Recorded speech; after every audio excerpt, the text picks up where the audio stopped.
My name is Jana and we are here with Kerstin and Cesey to talk about their CELTA experience as well as teaching after completing a CELTA course. Thank you very much for coming and meeting with us. Can you tell us something more about yourself?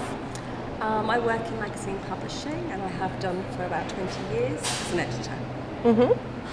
Cesey and I met when we were doing the CELTA together. We were in the same teaching group, and we have since been teaching on Saturday mornings, volunteer teaching.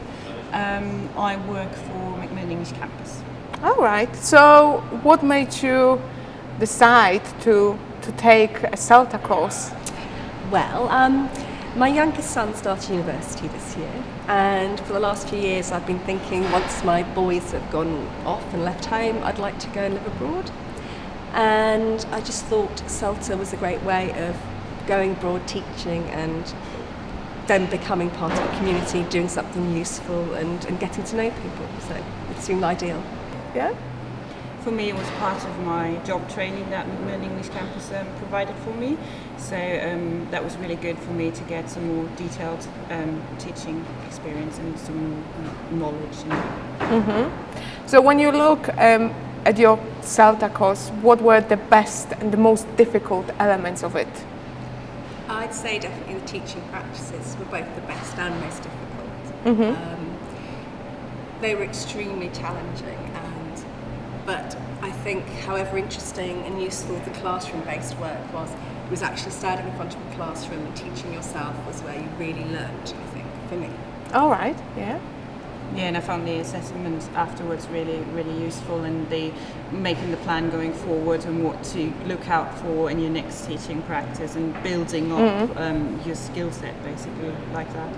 All right, so there are two different point of views on what's the most difficult and the best, I suppose. So how do you see teaching after completing your CELTA? Is it something you expected or something completely different?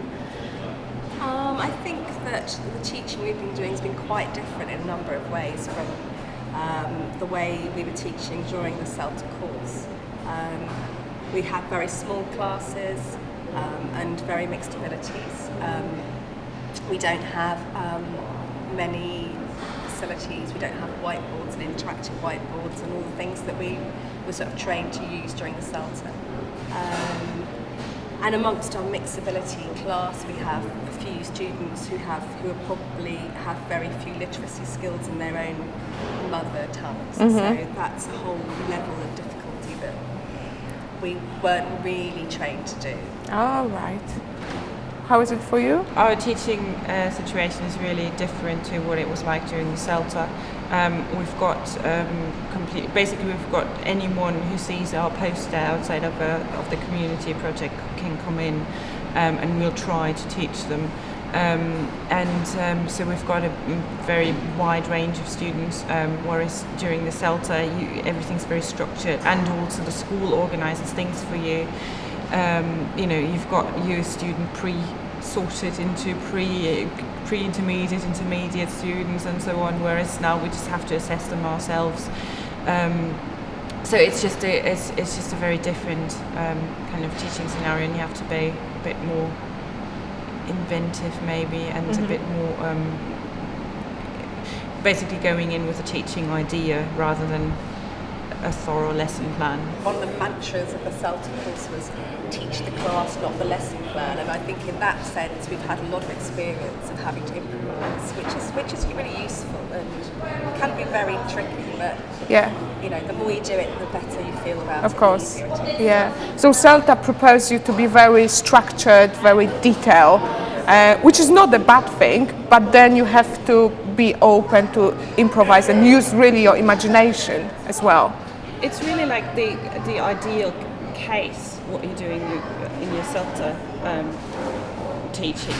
But then obviously you also have the idea of classroom. We've got an organisation that's behind it who organises everything, because we've got quite a lot of organisational issues, for example, with the room not being available or students not getting to the room, things like that you don't have to deal with when you're teaching the CELTA.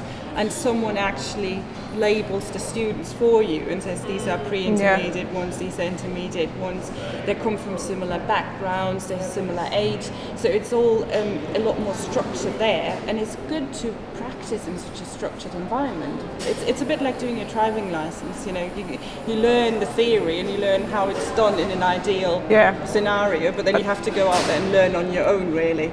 So we've been talking a lot about what you are doing now, but it's not very clear what type of teaching you are doing, because you are saying you don't have really access to much of like technology in terms of computers, interactive whiteboards. There was not much flexibility with rooms. There was those kind of issues. So can you tell us more what you are teaching and where you are teaching, and how's your experience now with teaching?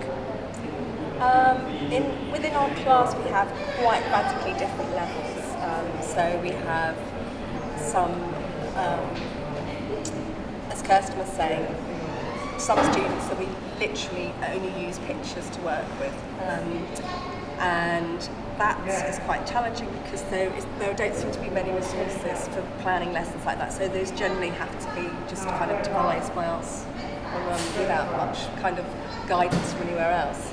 And then on the other end of the spectrum we have a student who's doing a master's, an architecture student. So with her we work on academic writing. So we do have a massive range.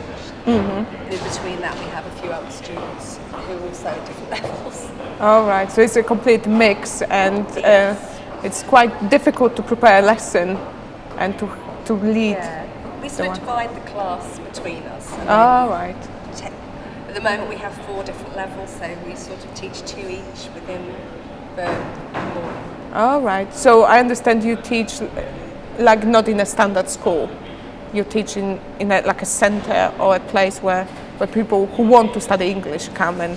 It's a local community centre, and they just have a room there that they normally let out to. And they let us have it free because we're teaching voluntarily. Oh, right. So, which is very nice of them. But they also have, it's a very much community centre with a little garden attached. And so they're very keen for us to be there, and they send us students as well who come into the centre. So it's your first teaching experience after CELTA with this particular group of students. That, of course, the students are changing, but this type of teaching. We first tried to teach refugees, which turned out to be a lot more difficult than I had imagined. I sent emails and I contacted several refugee organisations in London. Most of them have their lessons during the daytime, which makes a lot of sense, obviously, but because we both work full-time, we couldn't do that. So we had a group of refugees we worked with in the morning, in the beginning when we first started. But we've moved away from that project because there were some organisational issues, but also it was just very difficult to give the students exactly what they wanted. They had issues with the location. They thought it was a bit of a dodgy area. So there were all kinds of different issues that came together. But now that we're more flexible, we still obviously we still accept people from the refugee centre, but anyone can now come in. And this is also what leads to this very wide range of students we have. That anyone who walks past, we've got a poster outside, anyone who walks past can just come in and say, we want to learn English. Yeah. So, on the basis of what you know from CELTA, what you are doing still after CELTA, what would you add to the course now afterwards? What do you think would be an essential thing to add to it? I think it would be useful to have learnt about adapting material for different levels more. We taught 2 different levels in our teaching practices, but we didn't do, it would have been good maybe to learn more about how to adapt material to very low levels, and also how to work without all the technology that you have in CELTA, where you've got interactive whiteboards, internet connection, and where we teach, we don't have any of that. It's literally papers and pens and whatever things we bring along with us. And that's challenging. I think it would have been quite good to have maybe a little bit more, structured help about how to go around doing that. I think in general the problem that we are facing in our situation is that most people who are doing the CELTA, and this is what the CELTA is designed for, are going abroad then to teach students who are mainly younger as well. I mean, one of the big issues we've been having is that we have quite old students as well who just don't seem to be able to remember things for a very long time and things like that. And obviously you wouldn't, I mean, this is obviously something that could be added to the CELTA, but I'm not sure how useful it would be for people in the normal CELTA teaching situation that are going abroad and that are teaching in language schools, because they wouldn't be faced with these issues. Yeah.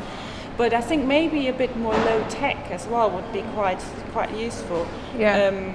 Because you never know what the school is going to have available. Whereas in the CELTA, we did it at International House in London. Every classroom has a whiteboard, and all the technology is there that you could possibly need. But depending on where you're going, you might not have that, and exactly. it's quite difficult to then start thinking of new ways of doing it. If you can't even at the moment, like if we do want to do listening, we have to bring in a CD player and things like that. So just very technical things like that. So think about different scenarios. Yeah, exactly. Yeah. All right. Okay. And what just to finish it, what would be the tip you would give someone who is doing a CELTA course or who is thinking about doing a CELTA course? What would be the tip for the person? I'd probably say get out and do some teaching as soon as possible after you finish the course, because you just keep learning all the time. And I think every time a lesson goes a bit wrong, you learn so much about how to do it right. And I would say that would be the main tip. And I was a bit, after teaching during the CELTA, I was thinking, I really want to have a class like that again, and that was my main idea, and I was really looking for a group of people to teach. But I've since then taught students just one-to-one lessons. I had a Bhutanese monk who came to my flat once a week and who taught me more about Buddhism than I taught him about English grammar. But it is really interesting to teach just individual students as well. So just don't be so narrow-minded. Don't expect the scenario to be the same. It's all kinds of different teaching scenarios can be really interesting. Well, this is really about what to expect after the CELTA. But going into the CELTA, lots of people said to me, you won't be able to sleep. It's going to be really stressful. Cancel all your social life for the next 3 months and all this. And it was really strange, because the first 2 or 3 weeks this wasn't happening. And then all of a sudden it all started, and once you had assignments due and your lessons to prepare and this and that and that. So you just have to be prepared for that. It's really intense, but it's worth it. All right. It looks like it is from what you are saying. So thank you very much for sharing with us with your experience, and all the best for your classes and your students and for everything that you are planning to do in your future. Thank you very much.